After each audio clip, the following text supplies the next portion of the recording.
Hai, selamat datang di Talk with Haikal. Jadi tamu aku kali ini adalah sesosok creative planner. Dia ini orang yang sangat senang untuk mencoba hal-hal baru. Cantik orangnya dan banyak hal-hal bisnis yang pernah dibuat. Dari F&B, terus fashion, sampai akhirnya sekarang gabung barengan sama aku untuk ngembangin salah satu bisnis. Ini dia Aquina Detara. Halo semuanya. Hai Kina, sehat? Kak, baik, alhamdulillah. Mungkin orang banyak yang belum tahu Aquina, tapi mungkin kalau usaha-usaha yang dibangun Kina mungkin orang udah pada ada yang denger gitu ya. Kamu pernah bikin brand kuliner, Yes, betul. Toro Richizu. Betul. Terus kamu pernah bikin fashion brand juga, Taleka. Iya, betul. Coba ceritain dulu dong, Aquina tuh sosoknya seperti apa sih sebenarnya? Dulu besar, kuliah di mana, sekolah di mana? Aku lulusan Asmod Jakarta, jurusan fashion business. Tahun berapa tuh, Kin? Aku lulus tahun 2019. Oke. Tuh. Kita angkatannya beda 10 tahun berarti. Kemudian aku pengen coba. Pertama tuh sebenarnya milestone pertama aku adalah menjadi fashion stylist. Karena when you all pengen jadi fashion stylist gitu. Ngambil jurusan apa dulu waktu di Esmu tuh kamu? International fashion business. Itu apa tuh yang dibikin kalau fashion business tuh? Sebenarnya dari semua aspek sih, dari hukum bisnis lah, terus arsitektur juga, semuanya sih sebenarnya, kayak cara ngebangun toko lah, Merchandising gitu? merchandising, iya, VM juga aku sih tahu. Oke. Art history, also fashion history. Oke. Itu apa sih degree-nya? Kalau Esmu Jakarta tuh? Aku itu D3 di Indonesia, cuma setahu aku tuh S1 di Perancisnya. Jadi emang basic dari Perancis. Oke, jadi kayak ada penyetaraan kalau Iya. dari Esmutnya ya? Iya, masih ada penyetaraan. 3 tahun waktu itu kamu? 3 tahun. Oke. Terus setelah kamu lulus, apa sebelum kamu lulus kamu udah bikin usaha? Sebenarnya kalau misalnya pertama itu cari duit dari fashion stylist itu dari sebelum lulus. Oke. Gitu. Jadi after lulus aku mencoba bikin brand namanya Taleka, itu fashion brand. Pas si fashion stylist itu project-project apa yang pernah kamu pegang? Magazine. Project magazine. pertama itu aku di Google Magazine. Oh, Go Girl, ya aku ada tuh majalah itu karena dulu Lama sama ngehits pada zamannya ya. Jadi itu pas semester 1 aku udah jadi freelance sebenarnya, fashion stylist di Go Girl gitu. Makanya abis lulus aku coba bikin fashion brand deh namanya Taleka. Oh, oke. Kayak gampang ya bikin fashion brand deh, Iya. Taleka. Kalau gue yakin tuh susah. Banget, Iya. betul. Oke, so ceritain lagi dong dikit tentang kayak lulus, akhirnya kamu tadi memutuskan untuk bangun bisnis. Betul. Bisnisnya pertama adalah Taleka dulu. jadi Tuh. Taleka tuh apa? Dari kata-kata tak lekang sebenarnya. Jadi timeless. Oh, kamu anaknya ini ya, mendalam juga ya Betul. maknanya ya. Taleka, tak lekang gitu ya. Itu sendiri Aquina Itu aku berdua sama teman aku. sama partner kamu. Terus konsepnya mengusung apa bajunya? Itu sebenarnya kayak editorial fashion brand aja sih. Jadi aku tuh pengen bikin fashion brand yang ngikutin zaman, tapi tetap pokoknya harus timeless gitu. Pieces for piecesnya mungkin nggak banyak orang pakai, cuma pada saat waktu itu ternyata laku di koleksi utama. Gitu, alhamdulillah habis. Terus juga seperti biasa dipinjam-pinjam juga para stylist untuk idol-idol lah dan segala macam. Taleka ini sampai kamu produksi terus-terusan gitu atau buat massal gitu atau Ini nggak masuk apa emang kayak cuman butik gitu aja? butik gitu aja sih. Jadi emang nggak banyak kuantitinya gitu. Berapa modalnya pertama kali tuh bikin fashion brand tuh? Around 40 juta.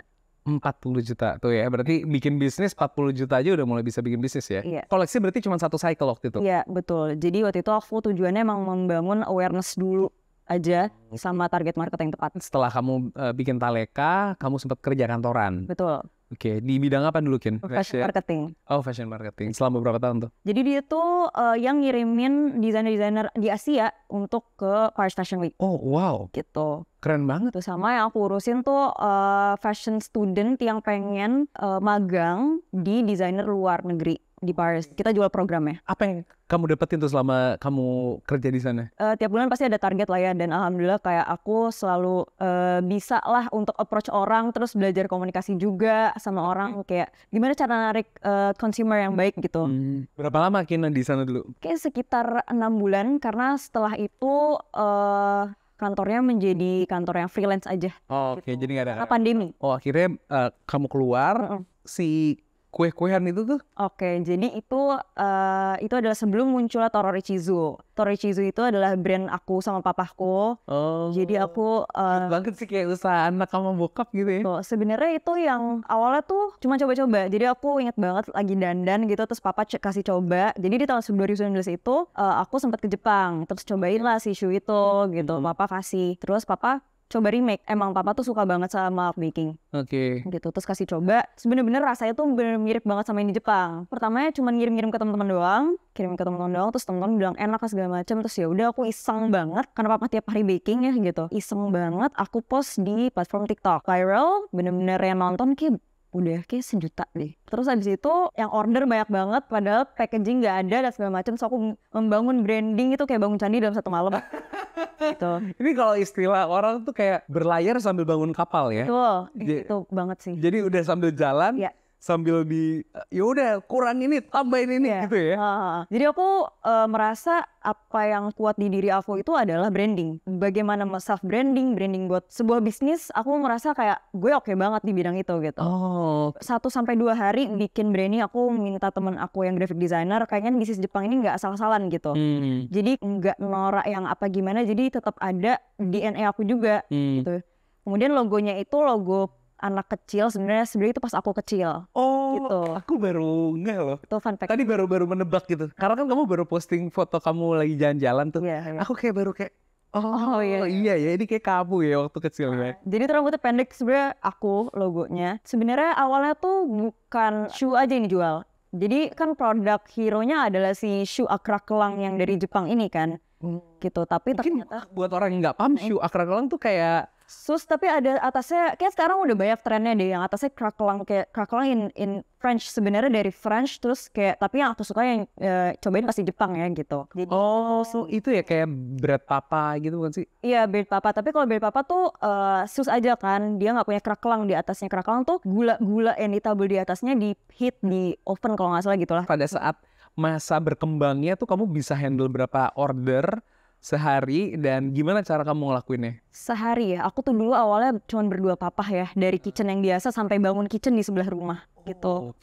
Sampai bener-bener bikin kitchen yang serius gitu. Orderan paling tinggi mungkin puluhan box gitu. Sebagai konteks tuh 1 box aja isinya nggak cuma 1 kan? Iya betul, 1 boxnya tuh yang gede, ukuran yang gede itu 6 pieces yang gede, yang kecil 15. Aku nge-handle dari aku admin, bener-bener terima komplainan semua customer atau misalnya komplainan inilah itulah ada aja, how to handle customer gitu ya, bermacam-macam lah gitu. Tapi yang aku utamain adalah kepuasan customer. Itu udah pasti kayak ada yang kurang inilah itu, udah mendingan kita kirim aja pakai duit kita, nggak masalah, yang penting customer puas. Kayaknya itu sih yang selalu kedepanin gitu. Jadi kamu selalu merasa kalau lebih baik kehilangan uang dibanding kehilangan konsumen? Iya, itu udah pasti. Karena aku mau build a long term relationship with customer.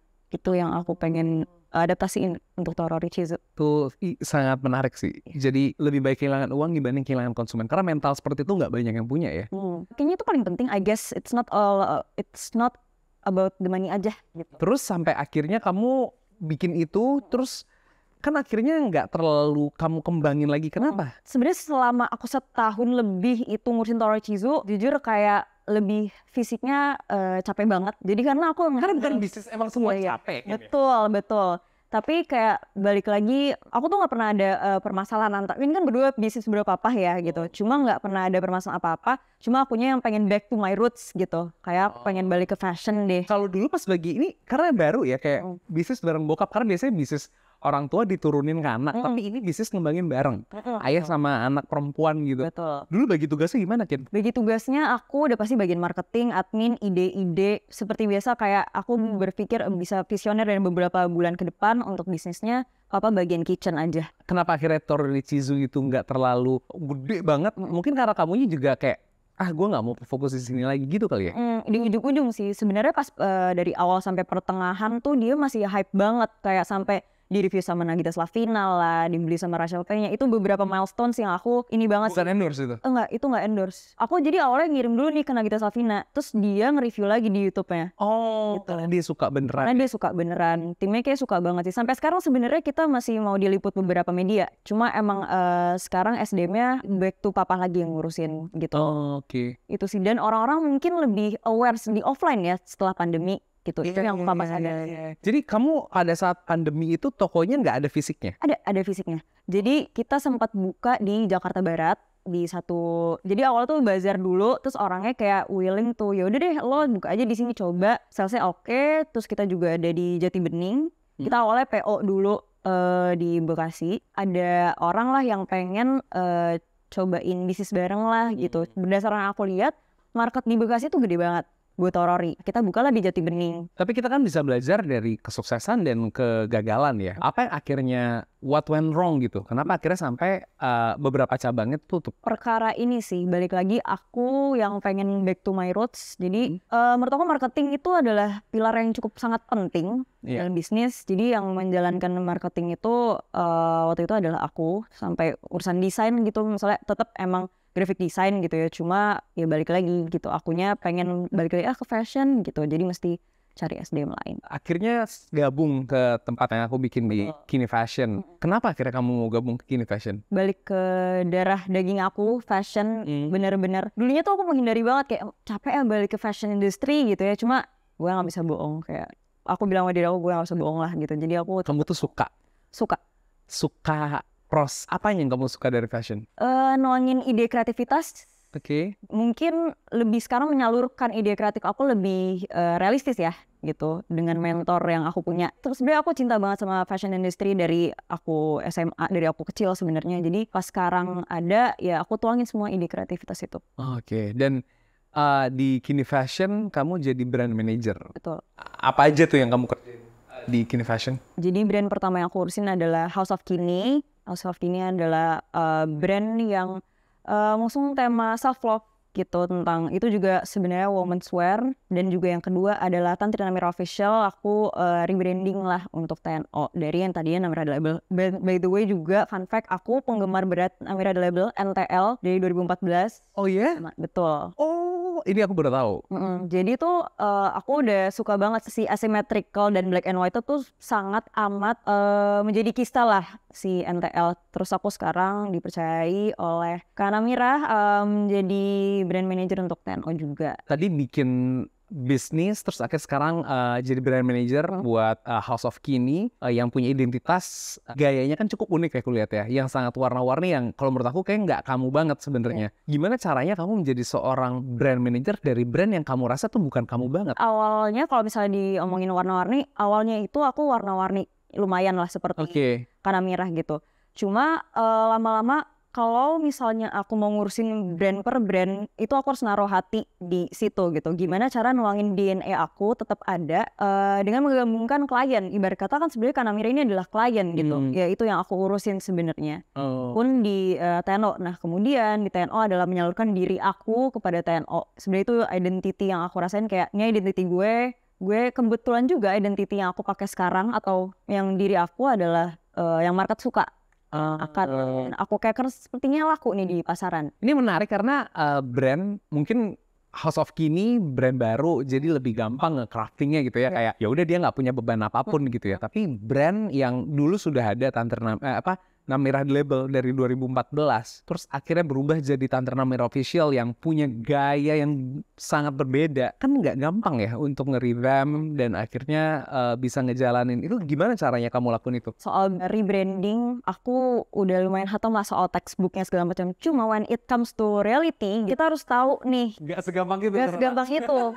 Oh kayak ternyata sulit juga ya gitu. Jadi anak idealis ya ini tadi. Iya, tadi tuh anak idealis banget, dibenturin sama realistis gitu, bahwa begini. Oh ya udah, mengambil jalan tengah lah gitu, mengambil jalan tengah tanpa merugikan pihak kanan dan kiri gitu.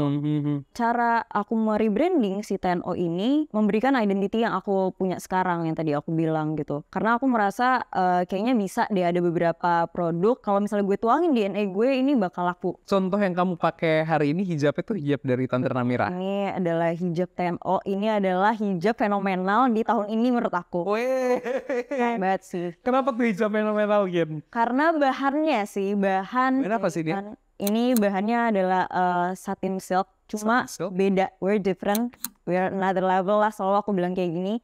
Kenapa? Karena dari jahitan, dan aku pun research saat mau aku cari bahan, bener aku turun ke jalan lah gitu ya. Aku pegang, aku pakai perasaan. Kamu ke Cipadu, ke Tanah Abang, muter-muter tuh ya, Majestic. Muter-muter habis sama desainer aku juga gitu. Nah itu tuh saat megang, saat aku memilih handpick bahan-bahannya, itu juga aku naruh hati di situ gitu. Aku berpikir harus pakai perasaan mengkeker bahwa ini laku atau tidak gitu. Kalau gue akan pakai ini produknya, ya ini akan laku insya Allah. Jadi apa DNA yang kamu coba tanemin di brand Tantri Namira Official? Dari mulai pemilihan bahan, aku turun beneran yang kayak kadang ada juga yang bisnis ya udah deh yang penting kayak laku, ya udah gitu. Tapi strategi yang selalu aku pakai ada beberapa lah ya. Contoh platform kita kayak ada TikTok. Ini yang paling laku gitu kita di TikTok. TikTok Shop berarti ya? TikTok Shop, betul. Saat aku live tuh udah menuangkan DNA aku juga. DNA-nya berarti lebih ke arah elegan ya? Elegan, classy. Betul. Terus ada sisi vintage-nya sedikit. Oh, elegan, classy, and vintage ya. Jadi ada 3 poin itu yang kamu coba visualisasikan dengan produk dari Tantri Namira Official. Iya, betul. Gimana cara akhirnya, karena ini mungkin banyak ya yang punya usaha, punya brand gitu ya. Live tuh jadi sebuah tools yang akhirnya bisa efektif. Caranya gimana sih bikin live yang efektif, Kin? Cara approach-nya sebenarnya. How I approach orang-orang tuh lebih, aku ngerasa kenapa kena di pasaran. Pertama sebenarnya karena tren tren hijab satin ini tuh sedang terjadi lah di TikTok. Yang mana sebenarnya aku nggak tahu tren itu ada. Jadi kamu nggak sebenarnya nggak, cuma nggak aku mengkhususkan untuk membuat hijab ini biar tren ini nih, enggak. Jadi aku cuma naruh kepercayaan hanya di bahan.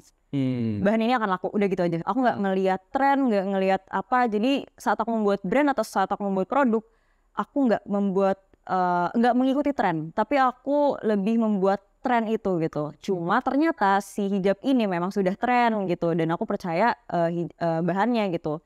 Cara aku approach-nya adalah sebagai brand manager dan yang turun ke jalan juga menjelaskan bahwa bahan ini bener-bener enak yang saat lo pakai gitu. Dan alhamdulillah sampai sekarang review si hijab yang fenomenal ini, salah satu SKU-nya, tidak ada yang komplain, alhamdulillah, insya Allah. Oh ya? Gitu. Bintangnya alhamdulillah belum ada yang di bawah 4 gitu, rata-rata 5 lah. Penasaran nih, ada live tertinggi yang pernah kamu handle tuh berapa?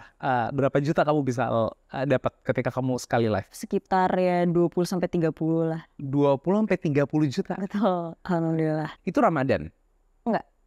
Enggak Ramadan, itu hari biasa? Hari biasa. Ini simple loh, 20-30 juta. Kayaknya ada apa Kim yang oke lah, live tuh mungkin orang tahu ya sekarang, maksudnya ya harus live streaming gitu. Tapi gimana caranya bisa mendapatkan sekali live tuh 20-30 juta gitu? Pertama, sebenarnya kalau misalnya dari tools-toolsnya, secara visual aja ya, itu aku selalu di rumah live-nya. Dan aku tuh nggak mau ganti angle sebenarnya. Jadi mungkin itu udah jadi key style juga buat orang-orang ngeliat. Kayak studionya tuh selalu di situ gitu? Iya. Jadi udah tahu nih akunya jam segini nih dia akan nge-live gitu. Oh, ada jam tertentu yang kamu selalu Ada jam tertentu. Cuma pas aku kadang kayak aku nyoba siang-siang, ternyata bisa 1.000 orang yang nonton gitu, kaget juga sih, lumayan gitu. Terus juga yang kedua karena emang naruh hati kali ya nyampein ke customer, kayak pengen nyampein pakai hati, lo terus nyoba aja gitu, coba dulu deh nanti lo pasti lagi. Karena ternyata setelah aku research gitu, orang-orang saat udah beli satu Savana akan beli semua warna. Oh, hijabnya tuh namanya Savana. Nah, nama hijab ini adalah Savana Luxury Pashmina. Ini yang juga aku penasaran ya, kayak pricingnya tuh kamu bikin murah banget, jadi kayak compete sama brand-brand lain atau gimana? Untuk pricing strateginya, sebenarnya saat live itu ada kalanya juga gitu. Aku kayak mau kasih. Normalnya berapa itu kayak satu hijab Savana tuh? Normalnya itu sebenarnya di 155 gitu. Oh, lumayan mahal dong. Kalau untuk pashmina harga 155.000 nggak murah kan, karena brand lain ada yang ngejual mungkin cuman 30.000, 50.000 gitu kan? Itu kualitas. Oh, yang kamu jual adalah kualitasnya. Karena menurut aku gini ya, cara meng-convince orang untuk kayak oke, this is good quality product dan memang sepadan dengan harganya itu kan nggak gampang ya. Kalau fashion megang langsung orang mau lah ya gitu. Dengan pashmina yang harganya mungkin 2 kali lipat dibanding yang lain, itu nggak gampang sih untuk convince orang untuk beli itu ya. Awalnya pengen jadiin 10O itu number one hijab flowy in Indonesia. Number one hijab flowy Indonesia. Oh, flowy itu yang kayak kamu.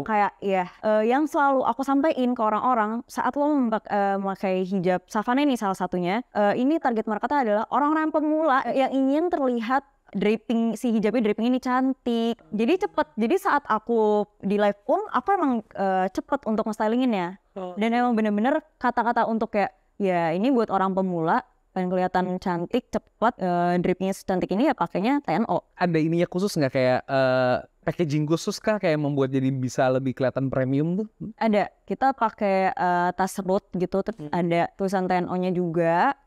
Terus kita tambahannya tuh biasanya ada crochet bag gitu. Sebenarnya itu crochet bag tuh yang agak jaring-jaring gitu ya? Iya betul. Itu terinspirasi dari salah satu desainer luar lah. Terus kita juga ngeliat itu on trend dan bisa dipakai daily nih si tas ini gitu.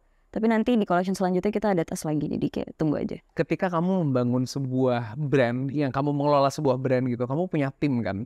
Ya. Timnya beragam gitu. Gimana sih caranya menjadi seorang leader yang baik menurut kamu? Menyatukan visi dan misi yang bersama ya. Jadi visi misi aku seperti ini, mencoba menaruh itu, mendengarkan semua tim sih sebenarnya. Ide-ide mereka tuh brilian. Berapa banyak sih sekarang tim kamu yang kamu manage langsung? Sekarang tuh ada 7 ya. 7? Sekitar 7 sih, sama House of Kini juga. 7 orang yang kamu manage dan kamu, leadership style kamu adalah kamu mendengar.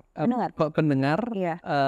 Terus juga, tapi mengkurasi juga nih, maksudnya saat salah satu dari mereka memberikan ide, aku memberikan realitanya juga gitu, bahwa ini ada yang bisa, ada yang tidak bisa. Tipe leadership tuh banyak kayak gini, yang ada direktif, terus ada yang suportif. Jadi kalau aku lihat kamu tipe yang lebih suportif ya, yang kayak memberikan tim kamu untuk memberikan argumennya. Iya. Dan akhirnya kamu memberikan fakta-fakta yang ada sehingga akhirnya kamu bisa bikin keputusan bareng sama mereka gitu. Iya, jadi dengerin dulu apa yang mereka mau tuh apa sih sebenarnya. Terus aku nggak bantah dulu, kayak kita evaluasi apakah ini bisa, terus aku kasih data-datanya ini tidak bisa gitu. Jadi tidak bisa dilakukan, jadi jangan. Perkembangan TikTok tuh fenomenal banget di Indonesia. Bahkan dia tuh nilai transaksinya tuh mulai mengancam e-commerce yang lain ya. Yang kayak Tokopedia, Shopee, Lazada itu mulai terusik dengan kehadiran TikTok Shop gitu. Dan kalau aku lihat memang strateginya adalah dia mengangkat brand-brand yang bukan yang udah jadi raja gitu loh, bukan yang udah gede-gede banget, tapi brand-brand yang masih rumahan gitu ya, kayak masih kecil, sama mereka tuh dapat tempat yang sama untuk bisa berkembang gitu. Dan menurut aku ini yang unik dari sebuah marketplace ya, dari e-commerce-nya, TikTok dan kawan-kawan. Jadi semua orang punya kesempatan yang sama untuk berkembang gitu. Bukan yang besar mengalahkan yang kecil, tapi yang cepat mengalahkan yang lambat, gitu gak Gen? Setuju. Itu juga aku disuruh untuk diminta lah sama aku setelah aku meeting gitu ya sama orang TikTok untuk live-nya tuh setiap hari kalau bisa, biar algoritmanya tuh sudah terjadi gitu. Jadi pas malam aku live gitu ya, yang nonton tuh sekitar 500-600, besoknya bisa 1000 gitu. Sebenarnya bukan besok ya sih, aku biasanya live kan dari jam 12 malam aku live, terus besoknya jam 3 sore. Ya waktu itu tuh terjadi yang nonton tiba-tiba 1000. Emang ada strategi kenapa harus jam 12 malam ya? Maksudnya kayak kenapa milih jam 12? Kenapa nggak jam 12 ya pas orang makan siang? Kalau menurut aku ya jam-jam gabut ya. Kayak jam-jam setelah orang pulang kerja lah, kayak pengen nonton TikTok, terus tiba-tiba orang malah war ya di live aku, malah war si Savana ini gitu. Sih udah di jam-jam segitu sih ternyata emang tinggi-tingginya. Ternyata jam 12 malam tuh hype-nya tinggi ya kalau mau live. Jadi mungkin salah satu tips and triknya kalau mau live, cari jam-jam yang mungkin dianggap sama orang tuh nggak menjanjikan, tapi sebenarnya tuh ada peluang di sana gitu ya. Dicoba setiap jam aja menurut aku, dipilihlah yang paling bagus buat customer, yang tapi juga jangan lupa jaga kesehatan sih sebenarnya gitu. Iya, agak kayak malam terus capek ya gitu. Capek ya. Lembur terus ya. Iya. Apa sih impian kamu ke depannya dengan brand yang kamu kelola? Ada House of Kini, nanti Ramir Official, apa ya gambaran kamu buat let's say for the next 5 years gitu? Kalau misalnya untuk TNO, aku pengen sebenarnya kalau untuk gengsi-gengsian boleh lah ya ada offline store. Pengen orang beneran coba pegang bahannya gitu ya. Atau mungkin collab sama... Mungkin ya yang nonton, kalau kolaborator kamu siapa? Kamu mau collab sama siapa? Ayana Moon kayaknya deh. Ayana Moon? Iya. Oh, aku tahu yang itu yang orang Korea itu ya? Dia cantik banget sih menurut aku. Terus juga adalah produk yang bisa aku selipkan dengan dia strategi buat marketing sih. Kalau House of Kini ke depan? House of Kini aku tuh pengen banget ngegabungin, aku tuh dari dulu mimpinya pengen ngegabungin fashion and technology. Jadi pengen punya materials yang digabungin dengan teknologi, banyak di internasional. Bahan misalnya kayak apa yang kita pakai di sini bisa orang rasain di berapa kilometer gitu. Kayak gitu-gitu sih Kak sebenarnya. Banyak banget lah teknik-teknik yang kayak gitu. Cuma untuk realistisnya House of Kini keren deh, itu kayak berani, itu aku nih kayak selalu coba berani mengungkapkan ide-ide aneh yang kadang menurut kita kayak apa sih, tapi mungkin itu ternyata emang akan ada masanya seperti itu ya. Sebenarnya pengen bikin gebrakan besar untuk local brand di Indonesia. Fashion local brand itu nggak hanya mentok bisa di Paris Fashion Week aja atau apa gitu ya. Cuma aku lebih pengen menyatukan itu si teknologi, karena di beberapa tahun ke depan teknologi kita harus benar-benar melek banget sih. Ya, jadi banyak sekali sih sebenarnya mungkin yang bisa kita dapetin ya, mulai dari sisi perjuangan Aquina, dari mulai bangun usaha dan cari partner yang tepat, terus sampai akhirnya sekarang ngembangin sebuah brand yang dulu udah dikenal dan akhirnya kamu merubah identitasnya. Dan gak gampang loh merubah identitas karena orang mungkin udah punya asosiasi tertentu terhadap sebuah brand gitu ya, tapi kamu bisa twist dan kamu bisa komunikasikan dengan baik tuh kayak menurut aku tuh satu hal yang plus banget dari perjalanan yang kamu sampaikan sih. Mungkin buat teman-teman semua yang lagi mau memulai fashion brand, aku ini misal ada yang mau disampaikan nggak? Sesimpel just do it.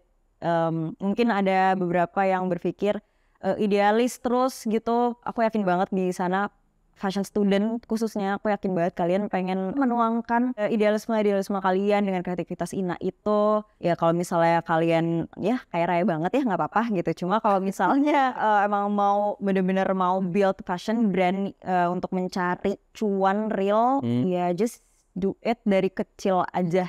Dan harus melek atas teknologi yang ada, e-commerce yang ada gitu, dimanfaatin banget. Terima kasih, aku Nadita Tara udah mampir ke Talk with Haikal. Semoga kita bisa ketemu lagi di lain kesempatan ya.